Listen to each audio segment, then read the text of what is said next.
Tinatakasan ba ni Pastor Kibuloy ang batas? Definitely not. Hindi niya tinatakasan ang batas. In fact, ang nais ni Pastor Kibuloy ay ang tamang proseso ng pagdinig sa mga kasong ipinupukol sa kanya in the right forum, which is the court of law. Bakit hindi siya nagpapakita? Dahil ba na may mga puwersang nagka-interes kay Pastor EZQ? Inausahan si Pastor Kibuloy sa Amerika at ang mga paratang ngayon ay walang mga ebidensya. Himingi ba ng Estados Unidos na si Pastor EZQ ay ibigay ng gobyernong Marcos sa kanilang mga kamay at tunay nga na ibinigay nga ito sa mga puti? Hindi na makakatras ang prosekusyon ng Amerika pagkatapos na ilang beses na pag-postpone sa pagdinig ng mga kaso sa dahilan ang mga ito ay pawang akusasyon lamang at walang pruweba.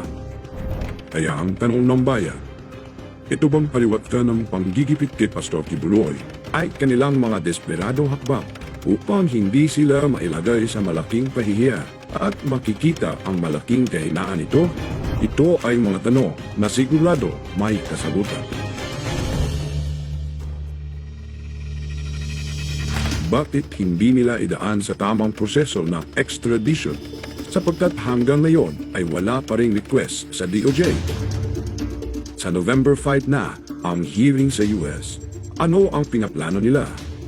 Sabi ng mga international law experts, maaaring gamitin ng Estados Unidos ang extraordinary rendition upang makuha lamang ang buting pastor at maisalang sa US courts.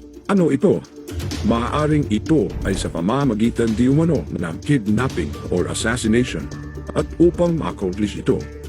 Ngayon, dinadaan sa mga warrants of arrest, binuhay ang mga kasong na-dismiss na upang sila ay magkaroon ng dahilan upang makuha si Pastor Kibuloy. Iidiin nito at piliting harapin sila at tuluyang makuha ng mga grupong nagka-interes dito.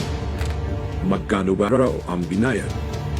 Kung ikaw si Pastor Kibuloy at nalaman mong ito ang plano ng mga puwersang nagka-interes sa iyo, ibibigay mo ba ang sarili mo sa mga salot at matatakaw na ito? Totoo nga ang sabi ng Biblia, the love of money is the root of all evil.